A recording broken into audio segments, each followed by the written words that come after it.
Bom dia! Bem-vindos à lição da Escola Bíblica Dominical da Igreja Evangélica Batista da Figueira da Foz. Estamos a estudar a carta do apóstolo Paulo aos Romanos. O título da lição de hoje é Alcance e, originalmente, esta lição está a ser transmitida no dia 2 de agosto de 2020. O tema é: os crentes devem esforçar-se por partilhar o Evangelho com todos. Eu repito, os crentes devem esforçar-se por partilhar o Evangelho com todos. A passagem bíblica de referência para a lição de hoje está no capítulo 15 da Epístola aos Romanos. Capítulo 15, versículos 14 a 21 e também dos versículos 30 a 33. Estamos no final de um percurso que nos trouxe desde a lição de introdução, portanto, estudando a carta do apóstolo Paulo aos Romanos. Hoje é mesmo a lição final. Na próxima semana estudaremos um livro do Velho Testamento, recuaremos, portanto, no tempo em que foi escrito algumas centenas, mesmo alguns bilhares de anos, e vamos começar, a partir da próxima semana, a estudar o livro de Provérbios. O título da lição da próxima semana é Caminho de Perdição e estaremos a estudar o capítulo 1 do livro de Provérbios, portanto, no Velho Testamento. Provavelmente, sem grandes explicações, alguns reconhecerão este cartaz. Na realidade, trata-se de um filme conhecido por alguns, provavelmente menos conhecido por outros.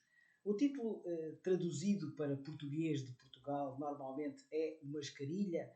Em português, com sotaque dos nossos irmãos brasileiros, é Cavaleiro Solitário, The Lone Ranger. Este é o nome de um herói do cinema, um mascarado muito conhecido, que na realidade é conhecido como o Cavaleiro Solitário, mas quase nunca estava só. De facto, é conhecido como solitário porque foi o único sobrevivente de uma emboscada feita por alguns bandidos. Mas é interessante que The Lone Ranger, portanto, é um título de alguma maneira pouco correto. Claro que é arte, mas ele na realidade nunca estava sozinho. A maior parte das vezes estava com o seu companheiro de jornada. Porquê é que estamos a falar no Lone Ranger, no Cavaleiro Solitário, no Mascarilha? Porque por vezes, e obviamente esta é nada mais do que uma introdução, por vezes tendemos a pensar que o apóstolo Paulo, o escritor terreno, inspirado por Deus da carta que temos estado a estudar ao longo das últimas semanas, dos últimos meses, talvez tenhamos a tendência para pensar que o apóstolo Paulo era um cavaleiro solitário. Na realidade, quanto mais lemos, não só o que ele escreveu, mas também acerca dele, mais percebemos que a sua missão o obrigava sempre a depender de outros. A partilha do Evangelho é, de facto, como Paulo nos mostrou, como Paulo viveu na sua experiência, na sua prática, na sua vida. A partilha do Evangelho é um esforço de equipa. E nesta parte final da sua carta, o apóstolo lembrou isso mesmo aos crentes que estavam em Roma e, portanto, lembra-nos também a nós. A partilha do Evangelho é um esforço de equipa. E nós hoje vamos começar então por perceber, a partir do estudo do versículo 14 do capítulo 15 de Romanos, que é exatamente aquilo que normalmente se convencionou chamar como o início do epílogo da epístola, portanto o início do fim desta epístola. Vamos perceber o que é que Paulo nos quer transmitir em relação a esta necessidade de percebermos, por um lado, que nos devemos esforçar por partilhar o Evangelho por todos, ou com todos, mas também a necessidade que temos para o fazer de encontrarmos equipas, encontrarmos parcerias, cultivarmos essas equipas, essas parcerias, cultivar o tal esforço de trabalho em equipa. Ao encerrar esta carta aos Romanos, Paulo volta, como vamos ver, ao assunto da salvação, mas nesta altura da sua carta aos Romanos, já não propriamente a explicação teológica dos fundamentos, da razão de ser, da compreensão do que é a salvação, do ponto de vista mais teológico, se quisermos, mais doutrinário, mas num contexto diferente. Como vamos ver, Paulo esforça-se nesta altura da sua epístola por nos explicar que todos precisam de um Salvador. Claro que ele já o tinha explicado doutrinariamente na primeira parte da sua epístola, mas que todos precisam de um Salvador, deve, ser responsabilidade de nós, nossa responsabilidade nesta partilha da necessidade de um Salvador com aqueles que estão à nossa volta. Portanto, neste contexto, Paulo já não está preocupado em explicar doutrinariamente a salvação, mas está interessado, sim, e está preocupado em transmitir esta urgência, esta responsabilidade que todos devem ter em partilhar esta mesma salvação com outros. Estudamos a carta do apóstolo Paulo aos Romanos a partir de uma divisão em duas grandes partes. Numa primeira parte, Paulo fez a apologia do Evangelho, subordinado a estas três ideias fundamentais. O pecado tem uma natureza ardilosa, tem um impacto universal, mas há salvação pelo Filho. E uma segunda parte em que o apóstolo se preocupou sobretudo em, como vimos sobretudo nas últimas semanas, em fazer a aplicação deste mesmo Evangelho, mais uma vez subordinado a três ideias fundamentais. Por causa da salvação que temos pelo Filho, nós pertencemos a Cristo, mas, devemos refletir essa pertença nos nossos relacionamentos, com os nossos irmãos, portanto, sobretudo mais dentro da Igreja e com o nosso próximo, sobretudo fora do universo da noiva de Cristo, da Igreja, e, em terceiro lugar, que essa marca distinta do cristianismo seja o amor. E, portanto, nesta fase final da sua epístola, Paulo mostra que esta aplicação do Evangelho na nossa vida deve ser visível aos outros através, então, do amor, transmitindo a salvação que parte do amor que Deus teve por nós, porque Deus amou o mundo de tal maneira que nos deu o seu Filho. Então, para que todo aquele que crê não morra, mas tenha a vida eterna, tenha a salvação, tenha o Evangelho, a boa nova. Então, Paulo esforça-se por transmitir que esse amor deve ser a marca distinta do cristianismo, ou seja, dos cristãos, da vida dos cristãos no seu dia-a-dia. Nas primeiras lições, abundantemente olhámos para este mapa, para nos contextualizar em termos, sobretudo, geográficos, mas também com alguns apontamentos temporais, mas sobretudo para que geograficamente nós percebamos como foi a ida de Paulo de Jerusalém até Roma. Na realidade, este mapa dá conta das várias viagens missionárias que o apóstolo fez. Sabemos, porque o próprio Nulo transmitiu, que Paulo tinha um desejo fortíssimo de estabelecer o Evangelho, de estabelecer o alcance desta salvação, então, muito mais do que para Roma. Fazia parte dos planos do apóstolo Paulo chegar à Espanha, à Península Ibérica, mas Paulo tinha um outro sonho, que era que o Evangelho ultrapassasse as fronteiras do próprio Império Romano. E, como vamos ver ao longo da lição de hoje, não construir sobre alicerces já colocados por outros. Na realidade, o desejo era alcançar aqueles que nunca tinham ouvido o nome de Jesus. Vamos ver isso ao longo da lição de hoje.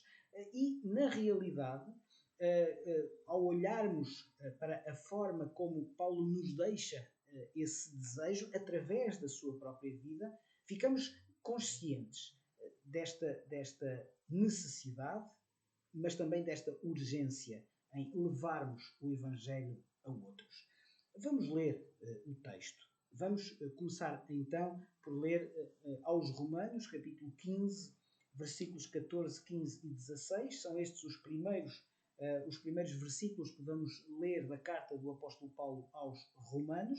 É nesta altura que sugiro que tenha o texto bíblico à frente e também um bloco de notas, mas se de todo não for possível, então vamos fazer a leitura destes versículos. Romanos capítulo 15, versículos 14, 15 e 16, mais uma vez, bem-vindos à lição da Escola Bíblica Dominical da Igreja Evangélica Batista da Figueira da Foz. E certo estou, meus irmãos, sim, eu mesmo, a vosso respeito, de que estáis possuídos de bondade, cheios de todo o conhecimento, aptos para vos admoestardes uns aos outros. Versículo 15. Entretanto vos escrevi, em parte mais ousadamente, como para vos trazer isto de novo à memória, por causa da graça que me foi outorgada por Deus, para que eu seja ministro de Cristo Jesus entre os gentios, no sagrado encargo de anunciar o Evangelho de Deus, de modo que a oferta deles seja aceitável, uma vez santificada pelo Espírito Santo. Ora, nós vamos voltar ao versículo 14. Nós ficamos com uma visão de que neste versículo 14, Romanos capítulo 15, versículo 14, neste versículo em que se dá início ao epílogo da epístola, ficamos então conscientes de que a principal razão que levou Paulo a escrever aos cristãos de Roma, como temos vindo a referir, talvez não uma comunidade como nós entendemos hoje a lógica das igrejas modernas, das igrejas locais, talvez pontos de pregação, talvez algumas comunidades que havia espalhadas pela grande cidade de Roma, que era, portanto, como sabemos, a capital do Império. Então, o que levou, sobretudo, Paulo a escrever aos cristãos de Roma não tem a ver, versículo 14, não tem a ver com falta de conhecimento. Não tem a ver, claro, não tem a ver com falta de conhecimento, evidentemente, na perspectiva de que estes nossos irmãos teriam algum conhecimento. Claro que ficaram com muito maior conhecimento a partir do momento em que ouviram, leram, estudaram a carta que lhes foi enviada pelo apóstolo. Mas, à partida, estes nossos irmãos já teriam algum conhecimento. O apóstolo diz mesmo, daqui a pouco vamos referir este assunto, mas cheios de todo o conhecimento. Não quer dizer, evidentemente, que tivessem todo o conhecimento, mas tinham conhecimento suficiente para perceber a salvação e para se comportar como cristãos. E, portanto, e também não tem a ver, fundamentalmente, a razão da escrita desta carta não tem a ver fundamentalmente com uma falta de desenvolvimento espiritual. Não. Paulo desejava, como apóstolo dos gentios, relembrando as doutrinas básicas, explicando de novo, de uma forma, portanto, lógica, de uma forma absolutamente ordenada, esta mesma teologia, estas doutrinas básicas, mas Paulo também tinha necessidade de os informar em relação ao grande desenvolvimento que estava a ter a Igreja, no sentido de pregação do Evangelho, de conversões, mais a leste do Império. E, portanto, era com estes objetivos objetivos, portanto, de acrescento doutrinário, embora já houvesse algum, de acrescento de informação em relação a como devia ser a conduta dos crentes, dos cristãos, numa cidade como era Roma, também a informação em relação ao que estava a acontecer mais a leste e também a preparação da sua visita por ocasião de uma viagem que o apóstolo queria fazer à Espanha. Espanha, no sentido de Península Ibérica. Versículo 24, Romanos capítulo 15 e versículo 24. Penso em fazê-lo quando em viagem, penso em fazê-lo, versículo 22, porque Paulo queria muito visitar. Diz, esta foi a razão porque também muitas vezes me senti impedido de visitar-vos. Penso em fazê-lo, finalmente, versículo 24, quando em viagem para a Espanha, pois espero que de passagem estarei convosco e que para lá seja por vós encaminhado, depois de haver primeiro desfrutado um pouco a vossa companhia. Já vamos também daqui a pouco perceber esta afeição que Paulo nutria pelos irmãos em Roma. Mas, portanto, quando lemos acerca das razões pelas quais Paulo escreve aos romanos, permitam-me que não podemos começar, e peço desculpa por este trocadilho, se calhar um pouco rebuscado, mas não podemos começar por estudar o final da epístola sem olharmos com alguma atenção ao princípio do capítulo 15. Na realidade, o capítulo 15 fala sobretudo da glória de Deus, mas a glória de Deus manifestada no cristão. Versículos 6 e 7, estamos no capítulo 15. Para que concordemente e a uma voz glorifiqueis ao Deus e Pai de nosso Senhor Jesus Cristo, portanto, acolhei-vos uns aos outros, como também Cristo nos acolheu para a glória de Deus. A glória de Deus manifesta no cristão e através do cristão, como? Versículo 1, na obrigação de levar os fracos aos ombros. Ora, nós que somos fortes devemos suportar as debilidades dos fracos e não agradar-nos a nós mesmos. Esta glória de Deus deve ser visível através daquilo que nós fazemos com os mais fracos. Mais fracos durante algum tempo, por vezes. Não necessariamente sempre mais fracos.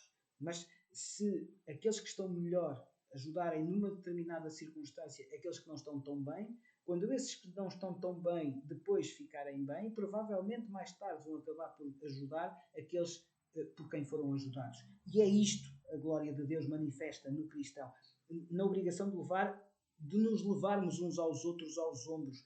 Versículo 2, mas também na edificação uns dos outros. Diz, portanto, cada um de nós agrada ao próximo no que é bom para edificação. Versículo 3, uma grande responsabilidade também da imitação de Cristo, o Senhor, o exemplo da Igreja.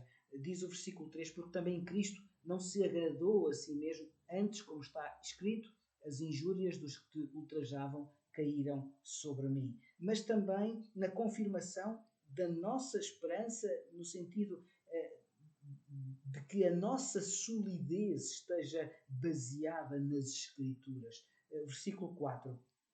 Pois tudo quanto outrora foi escrito para o nosso ensino foi escrito a fim de que, pela paciência e pela consolação das Escrituras, tenhamos esperança. E finalmente, no acolhimento de todos os crentes da Igreja, da Irmandade.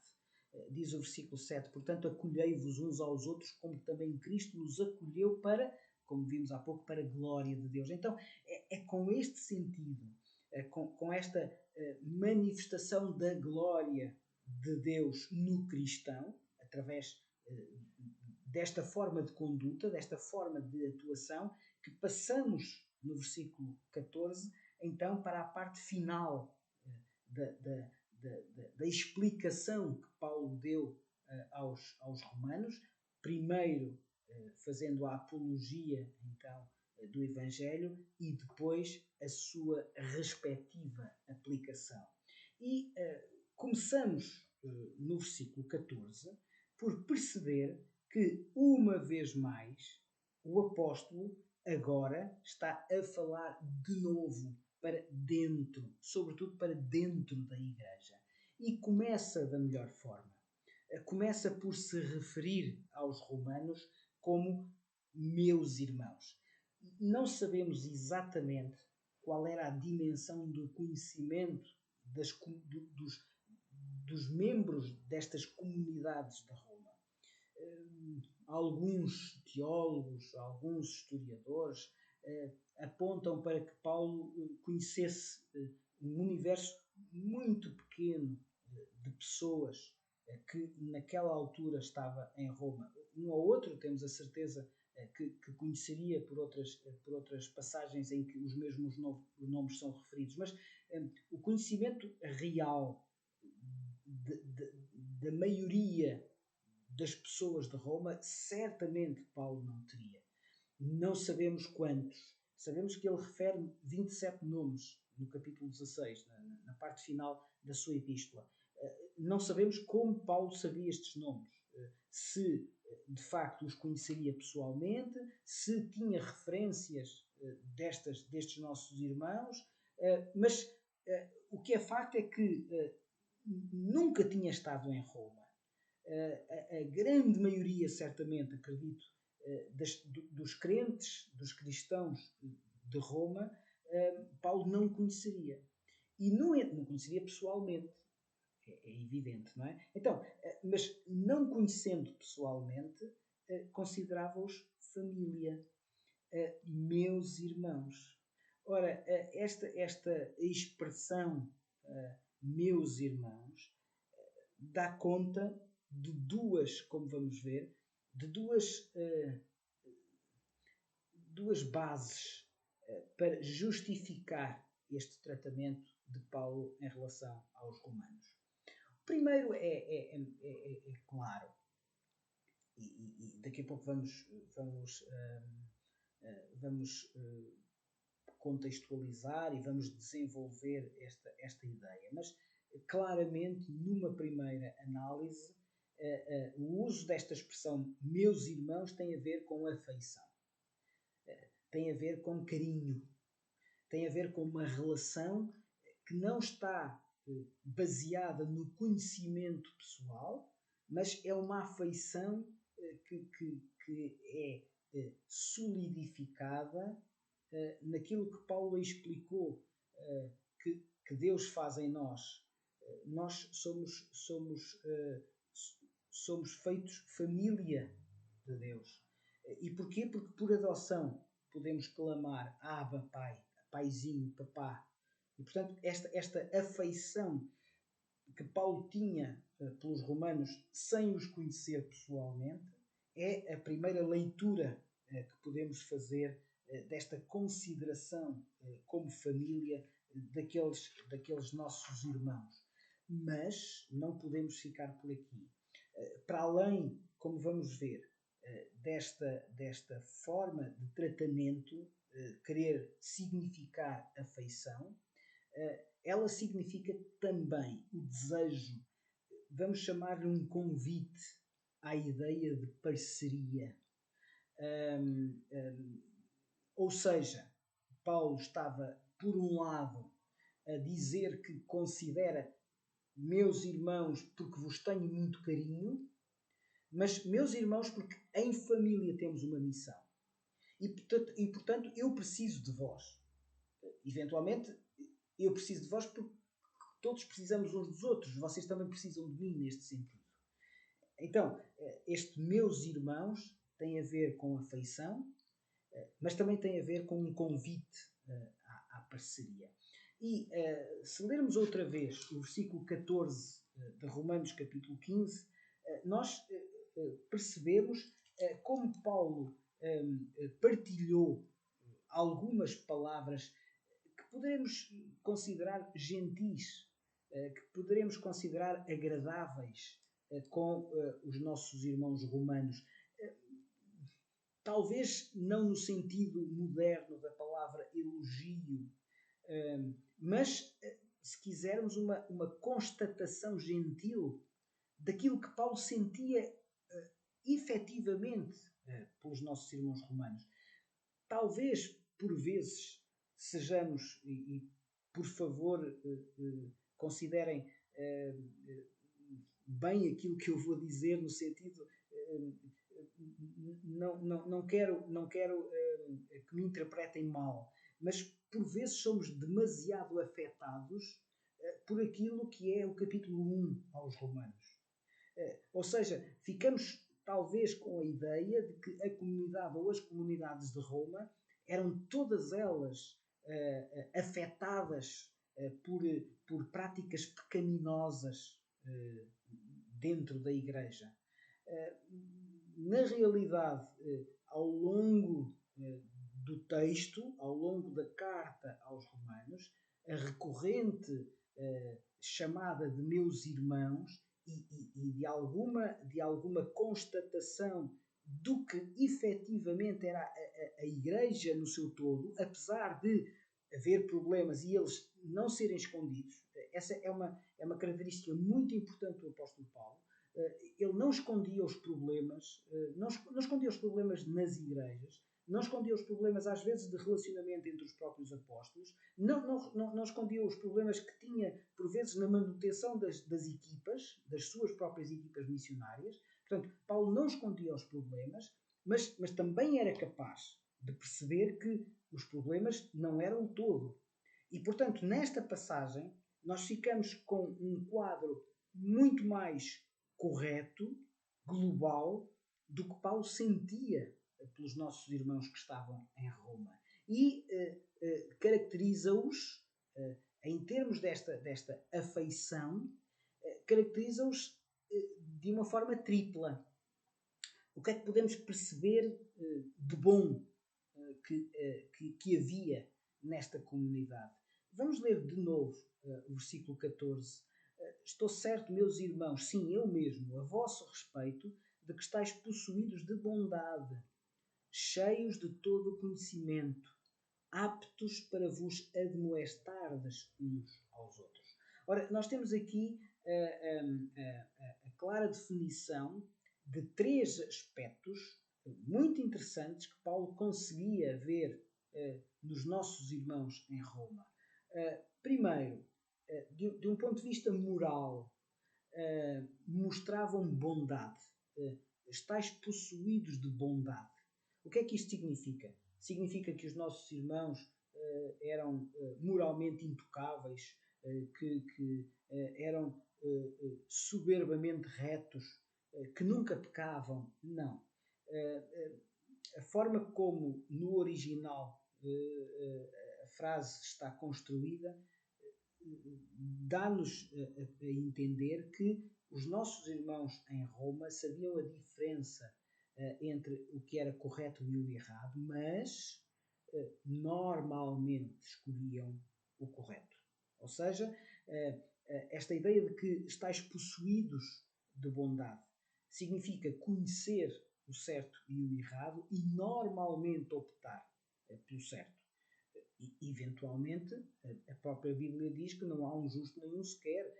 O capítulo 1 de Romanos fala de problemas que havia na Igreja. Alguns, não sabendo o que era certo e errado, deixaram-se arrastar por aquilo que não é errado. Mas, globalmente, os nossos irmãos estavam moralmente conhecedores do que estava correto e também, globalmente, sabiam escolher o que é que era certo, o que é que era melhor para eles enquanto cristãos. Não de uma forma apenas teórica, portanto, mas na prática, no cotidiano, no dia a dia. Depois, o segundo aspecto já não é tanto a questão moral, é mais a questão intelectual. O que o texto diz, versículo 14, estavam cheios de todo o conhecimento. O que é que isto quer dizer?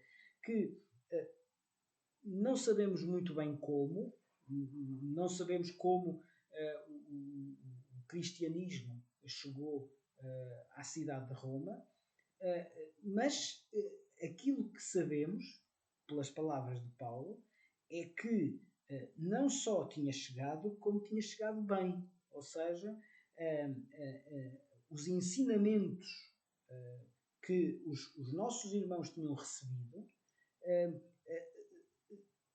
estavam a usá-los, estavam firmes.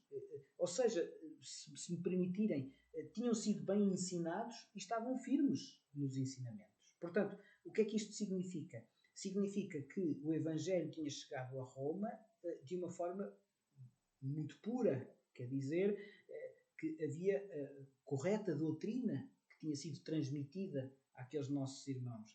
Não havia internet, não havia televisão, não havia rádio, não havia o texto bíblico, não havia, claro, o Novo Testamento, só havia o Velho Testamento. E a partir do Velho Testamento, então, os ensinos do Senhor Jesus e dos primeiros discípulos, dos primeiros apóstolos. E, portanto, este conhecimento das Escrituras no seu todo, o Velho Testamento, mas depois também o Novo Testamento, tinha sido bem ensinado aos nossos irmãos em Roma e eles estavam íntegros doutrinariamente, de forma que não só conheciam, não só estavam firmes, mas, e finalmente, tinham a capacidade para se admoestarem uns aos outros.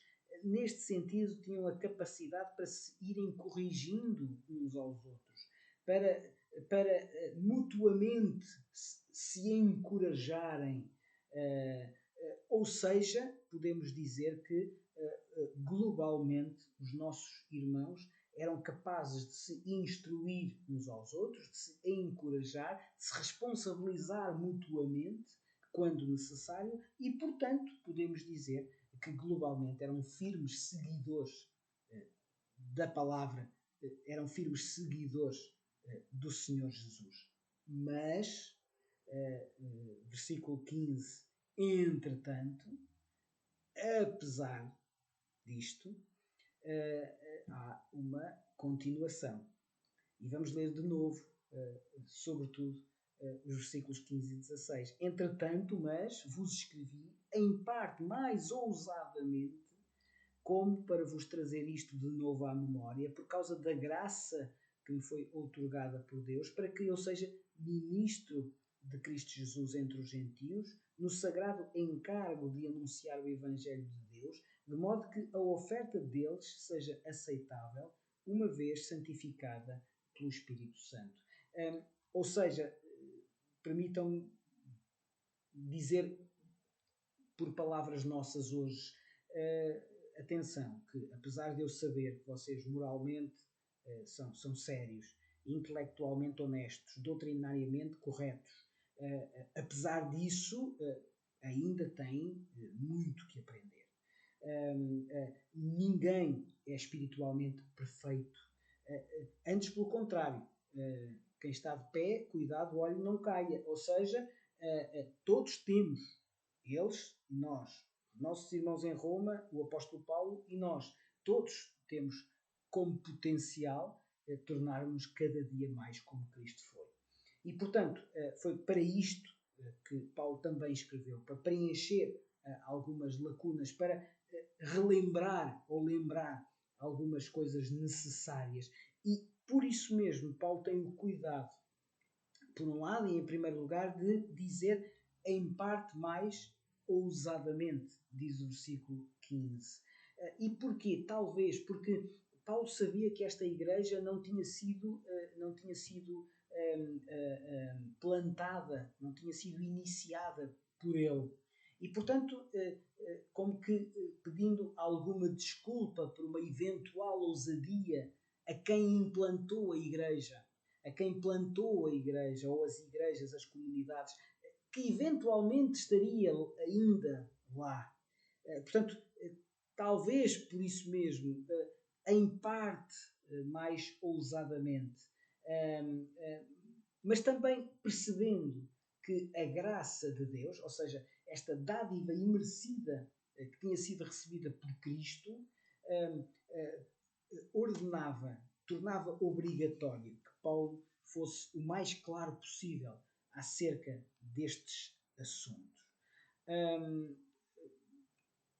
Por vezes, Paulo aos Romanos partilhou uma doutrina que era nova, pelo menos explicada de uma forma nova, de uma forma mais completa, mais lógica.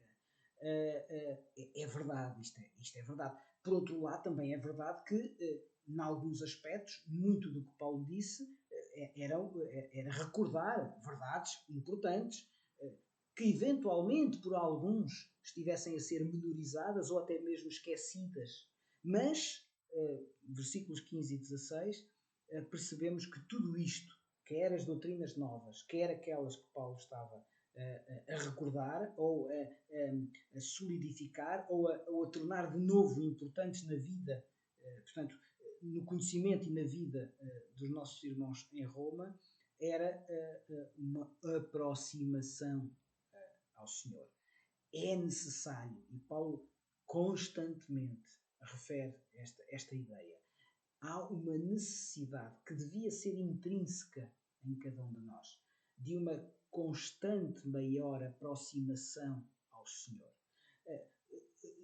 de nos tornarmos cada vez mais como fiéis seguidores de Jesus Cristo. Paulo diz que, no versículo 16, foi chamado para ser ministro de Cristo Jesus entre os gentios, servo entre os gentios. Sabemos que Pedro, sobretudo, trabalhava entre os judeus. O ministério de Paulo era, sobretudo, entre os gentios. Proclamar a verdade de Deus aos outros, sobretudo entre os gentios. Claro que os sacerdotes também apresentavam as ofertas. E Paulo adotou exatamente esta metáfora no Velho Testamento. Se o sacerdote apresenta a oferta, então eu desejo apresentar o maior número possível de crentes gentios como oferta aceitável a Deus. Não há aqui uma qualquer presunção, não há aqui uma qualquer exaltação pessoal do apóstolo. Antes, a ideia, versículo 16, é que anunciar o Evangelho de Deus de modo que a oferta deles seja aceitável uma vez santificada pelo Espírito Santo. Ou seja, eu preciso de vós, meus irmãos, porque vos considero, porque vos tenho afeição, mas também porque preciso de vós, precisamos uns dos outros em parceria para levar esta salvação a todos, porque isso é a nossa oferta aceitável a Deus. É, portanto, uma forma de nós nos considerarmos úteis no trabalho de Deus. Esta é a oferta aceitável a Deus que nós devemos procurar. Não só pelo que isso significa na vida dos convertidos, cada alma salva é menos uma alma no inferno, mas também porque isso é bênção para nós, porque seguramente nos sentimos confortados em Deus, abençoados em Deus, por aqueles que através do nosso ministério, não por nós, porque quem salva é Deus, mas aqueles que através do nosso ministério são salvos por Deus, e isso é então oferta aceitável a Deus. Mateus capítulo 28, versículos 18, 19 e 20 são exatamente a nossa responsabilidade. O Senhor Jesus disse ide. Então, e depois já vamos ver que em Atos capítulo 1 e versículo 8 nós temos esta mesma missão claramente referida. Então, era isto que Paulo estava a falar nos versículos 15 e 16 do capítulo 15. Esta honra divina de podermos ser instrumentos de Deus para que outros consigam encontrar o caminho da salvação. Versículos 17, 18 e 19. Tenho, pois, motivo de gloriar-me em Cristo Jesus nas coisas concernentes a Deus, porque não ousarei discorrer sobre coisa alguma, senão sobre aquelas que Cristo fez por meu intermédio, para conduzir os gentios à obediência por palavra e por obras, por força de sinais e prodígios, pelo poder do Espírito Santo, de maneira que desde Jerusalém e circunvizinhança, até ao Ilírico tenho divulgado o Evangelho de Cristo. Algumas notas breves em relação ao contexto destes versículos. Nós sabemos que o apóstolo Paulo, a partir do momento em que deixou de ser perseguidor e passou a ser perseguido, muito sofreu. Sofreu externamente, por ser cristão, passou a ser perseguido e, portanto, passou a fazer parte daqueles que era preciso calar, mas sofreu também internamente. Sofreu internamente, como já vimos, por duas razões principais. Em primeiro lugar, porque muitos cristãos continuavam a duvidar da conversão de Paulo. Quase até ao fim da sua vida, Paulo teve esta necessidade de demonstrar a bondade da sua conversão a alguns que teimosamente preferiam duvidar, considerando que eventualmente Paulo seria um espião ao serviço das autoridades perseguidoras, neste caso, nesta altura, sobretudo, alguns líderes judeus, e, portanto, seria alguém que estaria entre os cristãos, fazendo-se passar por cristão, para depois perceber qual era a dimensão total do cristianismo e assim saber onde estavam as comunidades e então acabar com o Evangelho. E, portanto, esta foi a primeira desconfiança que Paulo teve de vencer durante o seu ministério. A segunda desconfiança foi em relação à validade do seu apostolado. Uma das condições, e a primeira para ser apóstolo, era ter andado com o Senhor Jesus. Portanto, Paulo, evidentemente, não andou com o Senhor Jesus. Paulo não foi um discípulo do primeiro círculo de discípulos de Jesus e, portanto, muito dificilmente foi aceito pela comunidade cristã enquanto apóstolo, porque não tinha andado com o Senhor Jesus, não tinha sido um discípulo de Jesus. O próprio apóstolo Paulo chama-se como apóstolo abortivo, no sentido em que é como que um segundo apostolado, não em termos de importância, mas chegou depois. E porquê? Porque ele teve um encontro, de facto, com o Senhor Jesus durante a sua conversão na estrada para Damasco. Então, são estas duas grandes dificuldades no ministério para dentro que Paulo tem de vencer. E, portanto, Paulo muito sofreu. Internamente, externamente, mas se é verdade que ele muito sofreu, também temos de perceber que ele muito pregou. E muito no sentido de muito em quantidade, muito em sentido de em qualidade, mas muito também no sentido de distância. Ou seja, se quisermos, Paulo é um missionário em potência e em ato. Ou seja, ele não só teve o desejo, como foi. Ele estabeleceu por praticamente todo o Império Romano, obviamente não todo, mas numa grande extensão, diretamente ele, sabemos que depois a sua pregação acabou por interposta pessoa, por depois, de facto, chegar a todo o Império e até regiões para fora do Império, mas estabeleceu igrejas por todo lado, fez servos de Jesus em todo o lado, através, obviamente, do Espírito Santo. nunca se gloriando dos seus feitos. E porquê?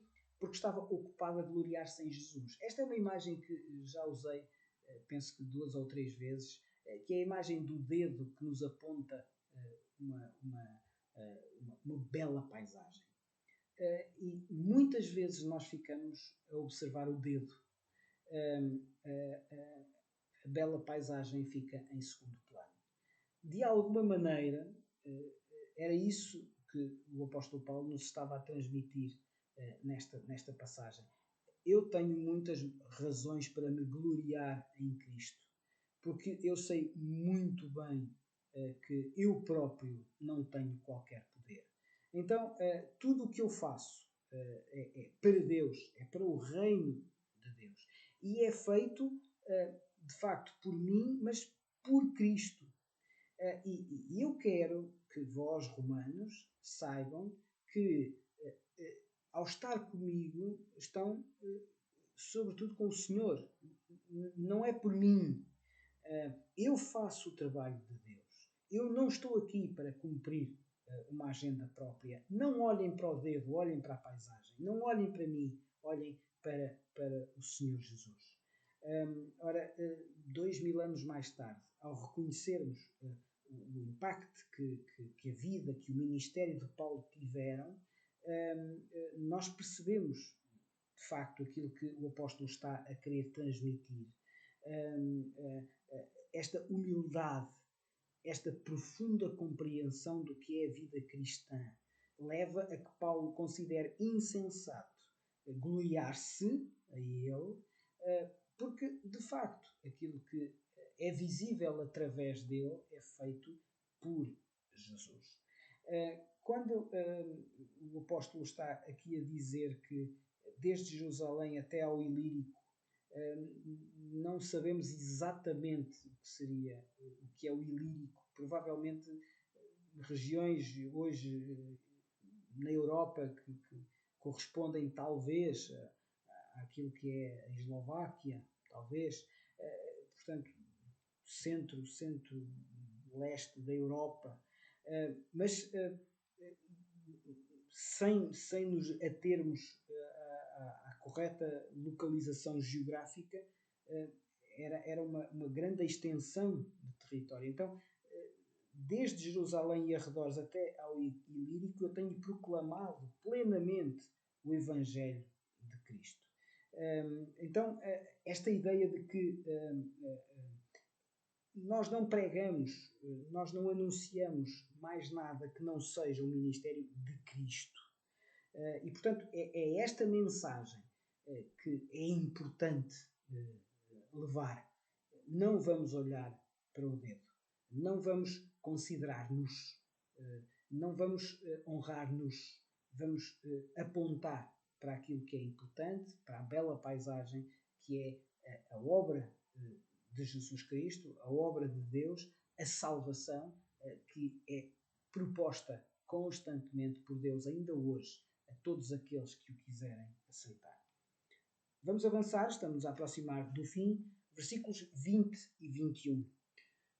Esforçando-me deste modo por pregar o Evangelho, não onde Cristo já fora anunciado, para não edificar sobre fundamento alheio, versículo 21, antes, como está escrito, hão de vê-lo aqueles que não tiveram notícia dele, e compreendê-lo os que nada tinham ouvido a seu respeito.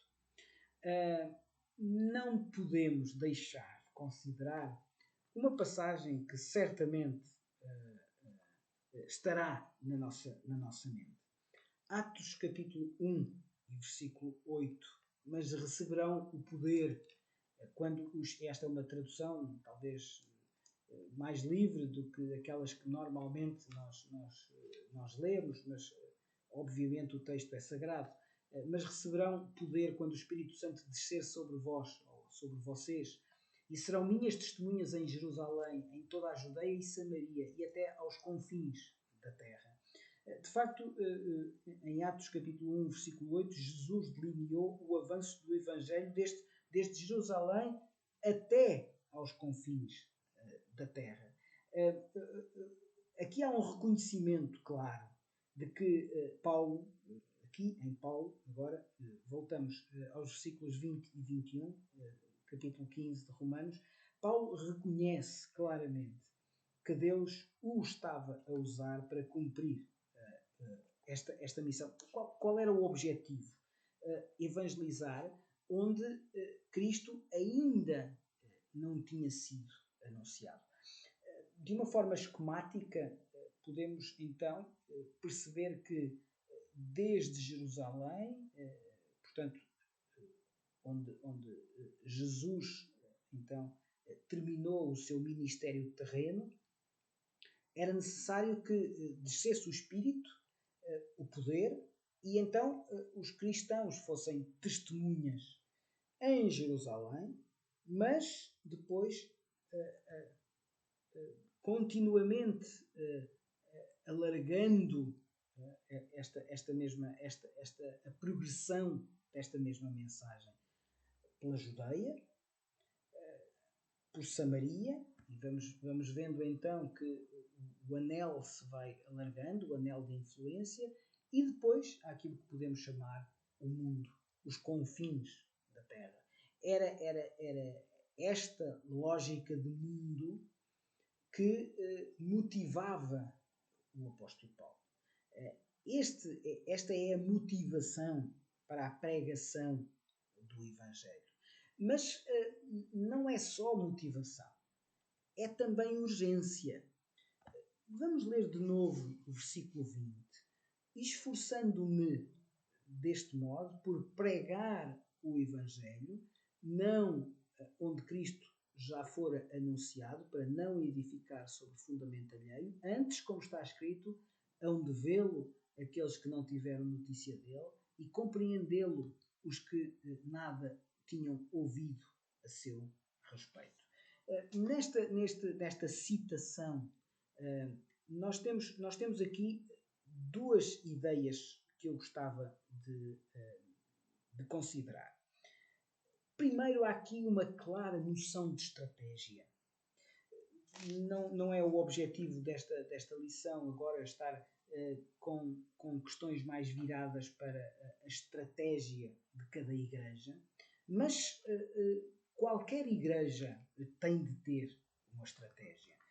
Vamos ler Isaías capítulo 52 e versículo 15. Isaías capítulo 52 e versículo 15. Diz assim o texto bíblico. Isaías 52, 15. Assim causará admiração às nações, e os reis fecharão a sua boca por causa dele, porque aquilo que não lhes foi anunciado verão, e aquilo que não ouviram entenderão. Então, esta ideia de que pregar cada vez mais longe, o anunciar a salvação a quem ainda não tinha tido acesso a essa salvação, não era tanto do interesse de Paulo edificar sobre o fundamento alheio. Era hábito de Paulo visitar cidades do Império Romano e plantar aí uma igreja. E depois, quando estes crentes estivessem suficientemente doutrinados para continuar o trabalho sozinhos, então Paulo deslocava-se para outra cidade e fundava uma nova igreja. E portanto era este o objetivo, e Paulo tinha esta estratégia, e portanto esta estratégia de ver onde ainda não foi visto, de anunciar onde ainda não foi anunciado, compreender aqueles que nunca tinham ouvido a seu respeito. Esta é a estratégia. Quando Paulo fazia isto muitas vezes, era voltar ao Velho Testamento para sublinhar duas coisas. Primeiro, a lógica do que estava a afirmar. E aqui, neste caso, ele citou o profeta Isaías. Mas não era só a lógica, era também a importância do plano. Isaías referiu que aqueles que não conheciam Deus iriam vê-lo. Aqueles que nunca o tinham ouvido iriam atender. Muitos aceitariam o Evangelho se tivessem essa oportunidade. E, portanto, o que Paulo aqui está a dizer é: eu quero ser um instrumento usado por Deus para dar a oportunidade àqueles que ainda não ouviram, àqueles que nunca entenderam, àqueles que nunca conheceram, que possam então, através de mim, que o meu ministério seja o de abrir caminho para que Deus seja conhecido. E neste sentido, Paulo apresentou aqui duas daquilo que nós podemos chamar como dois dos propósitos da Igreja. Um dos propósitos é discipular. O outro dos propósitos é proclamar. Na Igreja Batista da Figueira da Foz, acreditamos que Deus tem 5 propósitos, que a Igreja tem 5 propósitos que lhe são dados por Deus. Sem querer agora, porque não é esta a hora de o fazer, mas para percebermos que o apóstolo Paulo aqui, nesta passagem, sobretudo, nos dá a entender 2 destes propósitos da Igreja. Um dos propósitos é então o propósito do discipulado. Neste sentido, a tarefa é edificar para a maturidade. O alvo é que nós consigamos estar o mais possível comprometidos com Deus. E este é um dos propósitos da Igreja, discipular. O segundo propósito da Igreja que aqui está apresentado é o propósito da proclamação. Se quisermos, do evangelismo. Então, neste caso, a tarefa é evangelizar com o objetivo de missões. O alvo é a comunidade. Comunidade que não ouviu. Neste momento, não podemos dizer que a nossa comunidade não tenha ouvido falar acerca de Deus, mas uma boa parte das comunidades nas quais as igrejas estão inseridas não tem um correto conhecimento de quem é Deus, do que Deus quer, do propósito de Deus para a vida de todos. Então é neste sentido que nós acreditamos que um dos propósitos da Igreja é o evangelismo. É evangelizar então, fazendo missões com o objetivo de alcançar a comunidade. O outro é então o discipulado, edificando para a maturidade com o alvo de que estejamos cada vez mais comprometidos com Deus. Vamos avançar para o final, estamos quase no fim. Versículos 30 a 33 de Romanos capítulo 15.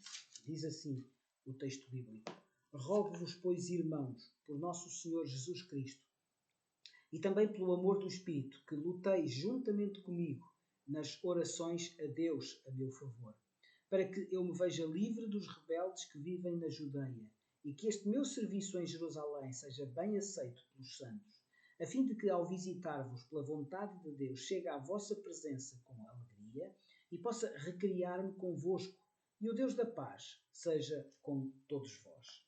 Amém. Nesta parte final da parte final da epístola, perdoem-me, eventual repetição, mas sobretudo pela segunda vez neste pequeno trecho, se repararmos no versículo 30, rogo-vos, pois, meus irmãos. De novo, o apóstolo refere-se à importância de que os leitores ou os ouvintes percebam que Paulo os considera de facto irmãos. Mais uma vez, esta ideia da afeição, dos relacionamentos dentro do corpo de Cristo. Mas, por outro lado, também, novamente, a ideia da parceria que já vamos considerar a seguir. Esta afeição começa com um pedido: rogo-vos. Se quisermos, é um pedido veemente. Não é, e reparem que não é um pedido baseado nas necessidades de Paulo. É um pedido ligado, sim, a duas vertentes essenciais da nossa vida cristã. Primeiro, está ligado ao nosso Senhor Jesus Cristo, ou seja, aquele que tinha estabelecido o seu relacionamento, aquele que lhe dava significado.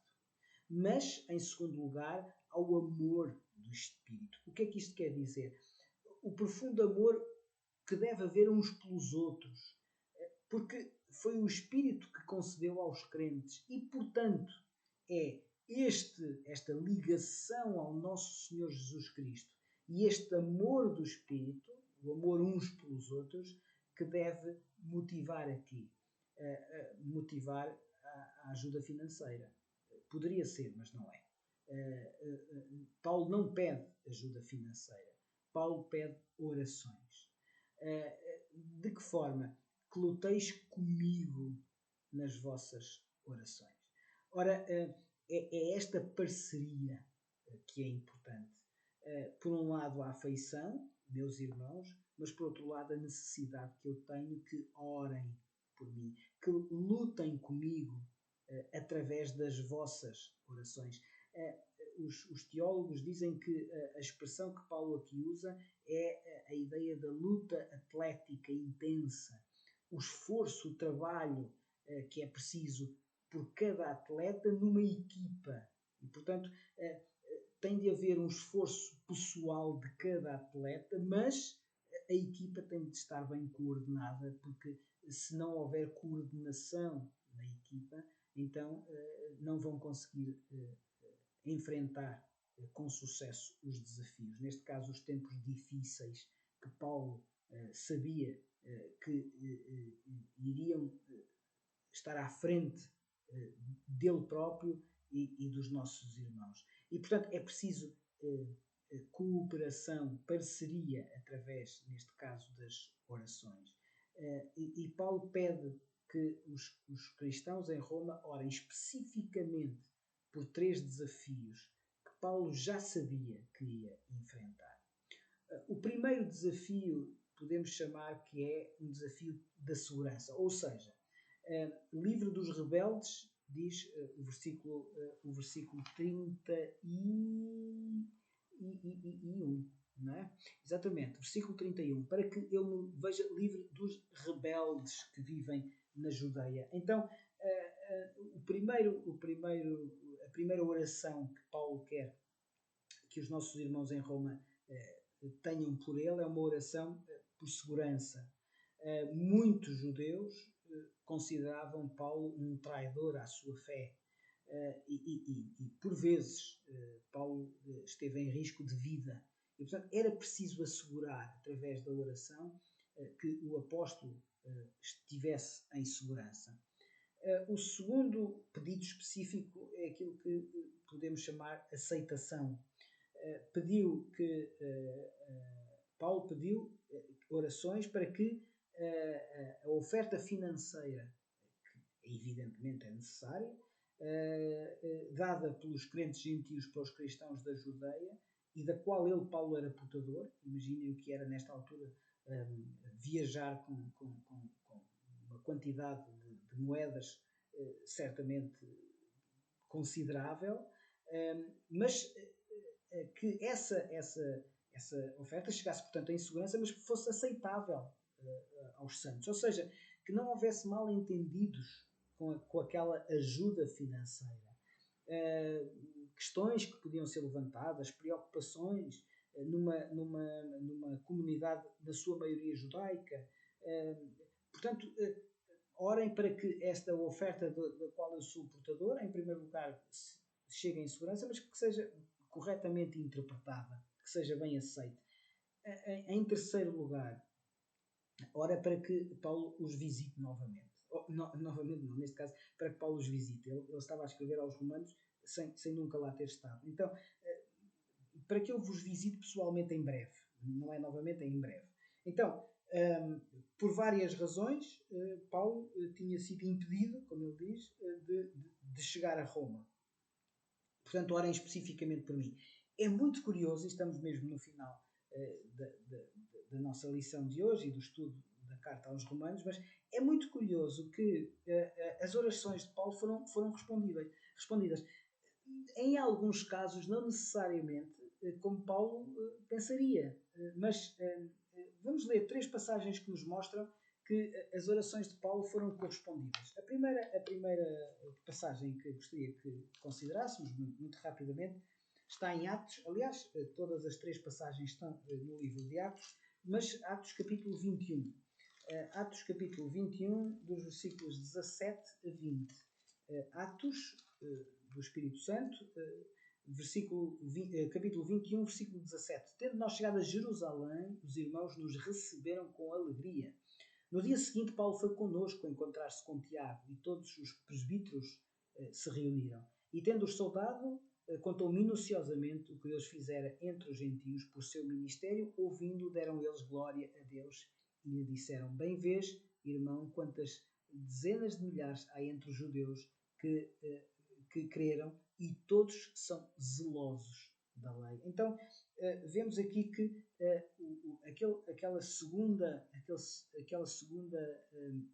pedido de oração foi, nestes versículos, claramente aceite. Atos capítulo 21, versículos 17 a 20. Também em relação à segurança, Atos capítulo 21, versículos 31 a 34.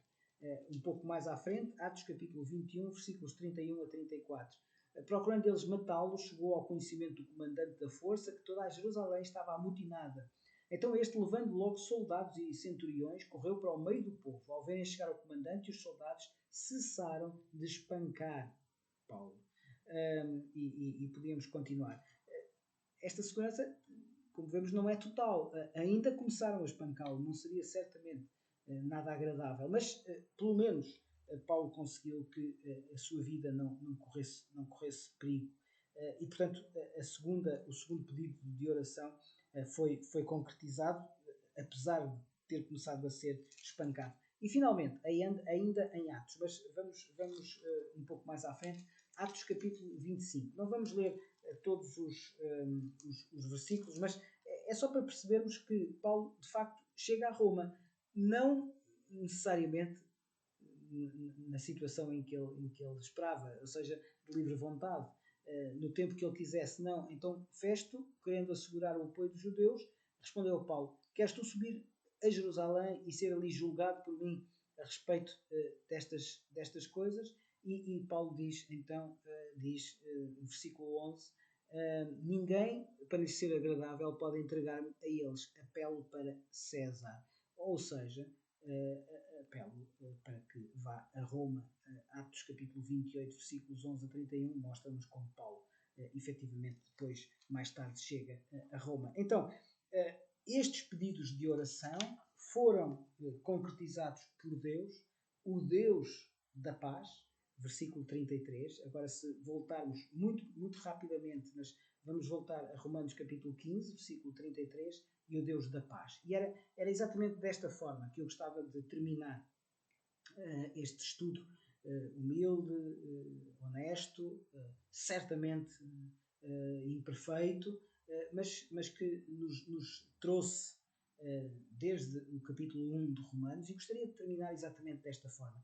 Paulo estava a escrever para homens e mulheres que conheciam o conceito de paz, o conceito de pax romana, paz romana, uma paz assegurada pelo exército, uma paz assegurada por via da autoridade que o imperador e que o exército, em representação do imperador,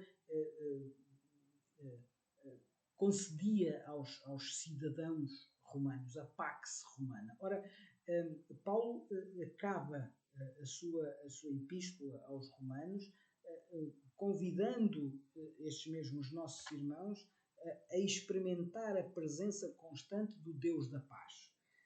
Filipenses capítulo 4 e versículo 7, e vamos terminar então desta forma o estudo da Epístola aos Romanos. Filipenses 4, 7 diz: E a paz de Deus, que excede todo o entendimento, guardará o vosso coração e a vossa mente em Cristo Jesus. É exatamente este Deus da paz, seja com todos vós. Amém. É desta forma que o apóstolo termina, porque o capítulo 16 é sobretudo um capítulo de recomendações e de saudações pessoais e nominais aos nossos irmãos da igreja do início, da igreja, neste caso, de Roma, mas Paulo termina desta forma, falando no Deus da paz, a sua carta aos Romanos. Concluindo, e apenas para que nós possamos perceber o valor teológico desta carta, o que é que fica então como conclusão para nós? A Igreja deve proclamar que Deus é quem dá a salvação.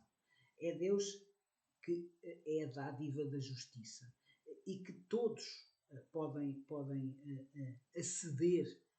Deus concede a todos que recebam pela fé exatamente esta salvação, esta justiça, esta justificação.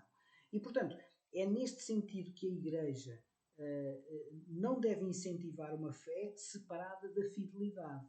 Ou seja, é através da nossa fidelidade, não que nós alcançamos a salvação, mas que nós nos tornamos mais, como vimos, como Deus quer que nós sejamos, e que por isso mesmo sejamos passíveis de que Deus possa ser considerado por aqueles que estão à nossa volta. E, portanto, a justiça do crente em Cristo significa que a nossa aceitação, que o nosso valor diante de Deus não são conquistados, são recebidos, mas por isso mesmo, quando nos sentimos eventualmente em dificuldade, e estes são tempos de dificuldade, quando nos sentimos eventualmente desanimados, até derrotados, percebamos com a epístola do apóstolo Paulo aos Romanos que Deus nos reconciliou, que Deus nos tornou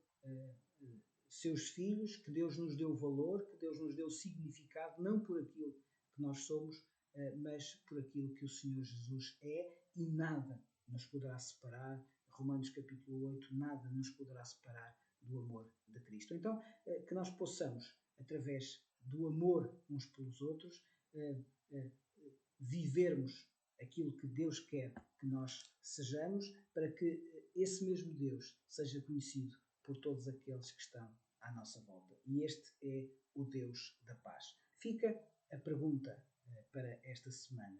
Quem é que Deus colocou na minha vida que precisa de ouvir o Evangelho? Quem é que Deus colocou na minha vida que precisa de ouvir o Evangelho? Foi um gosto estarmos juntos. Até para a semana. Graça e paz.